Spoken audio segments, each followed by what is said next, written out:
Good day, Royal Watchers, and welcome to the Sussex Ambassador channel. Today, we're taking a close look at the storm that's brewing around Meghan McCain and her comments about Meghan, the Duchess of Sussex. It's a tale of social media, controversy, and the importance of respectful discourse. As we delve into this intriguing narrative, let's remember that every story has multiple perspectives. Before we begin, do ensure you're subscribed to our channel for more insightful discussions. At the heart of our discussion today lies a tweet from Meghan McCain. Now, this isn't just any tweet.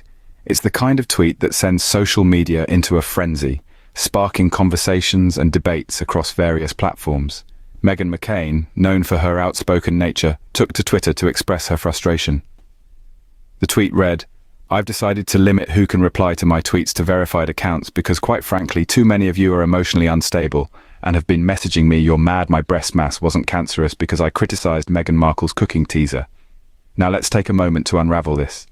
The tweet appears to be a response to backlash McCain received after criticizing a cooking teaser from Meghan Markle, the Duchess of Sussex. In a world where everyone has a voice and social media is the megaphone, it seems McCain wasn't ready for the echoes of her own words. The reaction to McCain's tweet was swift and fierce, especially from the Royal Watchers and the general public. The tweet generated a wave of comments, with many calling out McCain for her persistent attacks on Duchess Meghan. They highlighted the irony of McCain's situation. She was quick to dish out criticism, but when the tables turned, she seemed unable to handle the heat. The controversy surrounding this tweet has opened up a broader conversation about the nature of discourse in the public sphere. It has raised questions about the responsibility of public figures in shaping respectful, constructive dialogues.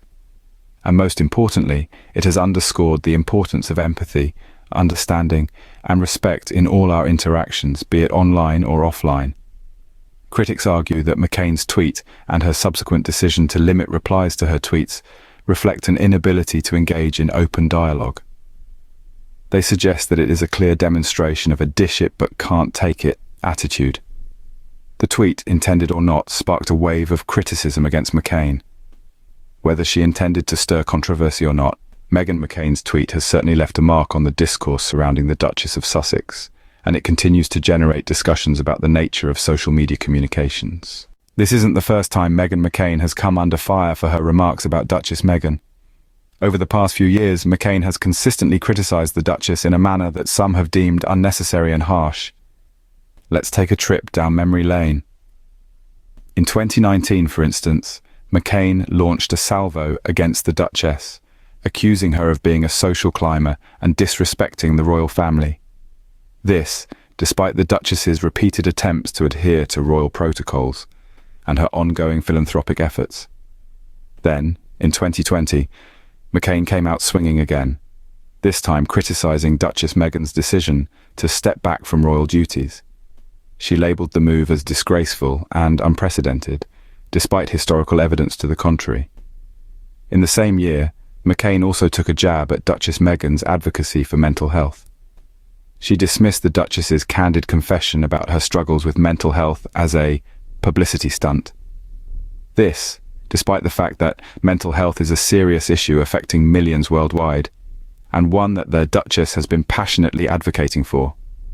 Fast forward to 2025, and McCain's criticisms have not waned. She recently took aim at Duchess Meghan's cooking teaser, calling it unimpressive and uninspiring. This, despite the fact that the Duchess's cooking teaser was meant to promote a charity initiative. The tone of McCain's criticisms has been consistently negative, often bordering on the personal. The Duchess, on the other hand, has remained largely silent, choosing to focus on her philanthropic work and family. The repeated nature of these attacks has raised eyebrows and prompted backlash. Many have called out McCain for her seemingly relentless criticisms of Duchess Meghan, highlighting the need for respect and understanding. It's a reminder that while criticism is part and parcel of public life, persistent, unwarranted attacks can cross the line into disrespect and harm. Facing the music, McCain decided to limit who could respond to her tweets. In a surprising twist, Meghan McCain, a well-known critic of the Duchess of Sussex, took a defensive stance in the face of mounting backlash. In an attempt to escape the storm of criticism, she decided to restrict her Twitter replies to verified accounts only. This move, however, wasn't without a touch of irony. McCain, who has never shied away from voicing her thoughts on the Duchess, suddenly found herself overwhelmed when the tables were turned. It's an interesting spectacle, seeing a critic who dishes out opinions like hot cakes struggle to swallow a piece of the same pie. You see, McCain's persistent criticism of the Duchess was met with a wave of counterattacks. The public, it seems, had grown weary of her relentless commentary on a biracial woman who had never crossed paths with her, let alone exchanged words, and they weren't shy about expressing their disapproval. McCain, however, was taken aback by the intensity of the backlash. The same woman who had been so quick to critique the Duchess was now struggling to weather the storm of criticism directed at her. One might say it's a classic case of dishing it out, but not being able to take it. In a tweet, McCain revealed her decision to limit her Twitter interactions, citing the emotionally unstable messages she had been receiving. She pointed out that people were expressing frustration over her recent health scare not being cancerous, all because she had criticized Meghan Markle's cooking teaser. There is a certain poetic justice in this scenario, isn't there? McCain, a seasoned critic who seemed to relish her role as a social commentator, found herself on the receiving end of criticism and couldn't quite stomach it. She had been quick to dish out the critique, but when it came back to her, she decided to limit her interaction. It seems McCain, a seasoned critic, found herself on the receiving end of criticism and couldn't quite stomach it. In the end, it appears that even the harshest critics can find themselves out of their depth when the tide turns. This incident underscores the importance of respectful discourse, particularly when discussing public figures. In any form of communication, but especially when discussing public figures, it is crucial to maintain a level of respect and decorum. The internet has given us a platform to voice our opinions and critique those in the public eye. However, this does not give us the right to engage in unbridled, relentless criticism, especially when it is unjustified or based on personal bias. Take the Duchess of Sussex, for example. As a public figure, she's subject to scrutiny and criticism, much like any other individual in her position.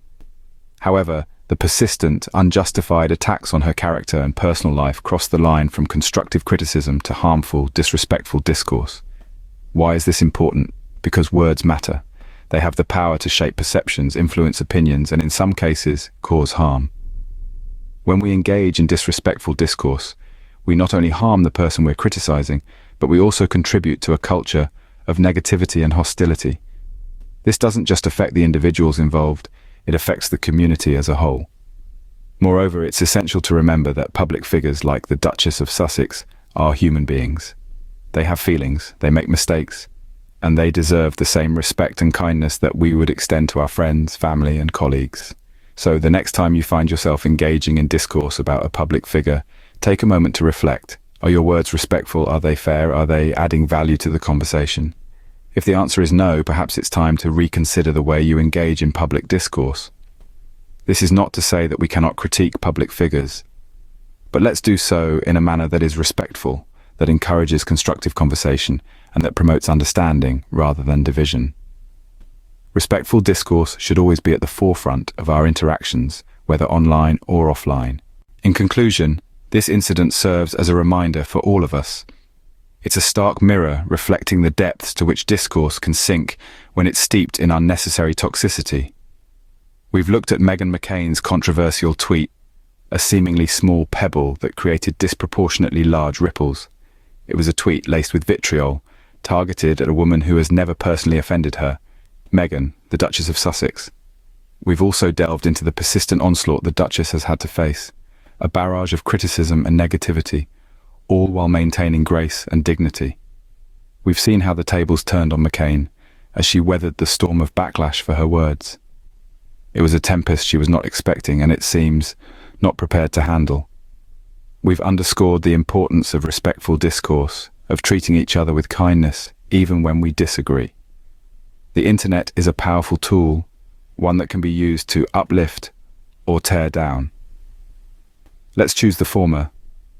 Let's aspire to be better, to do better, and to treat others better.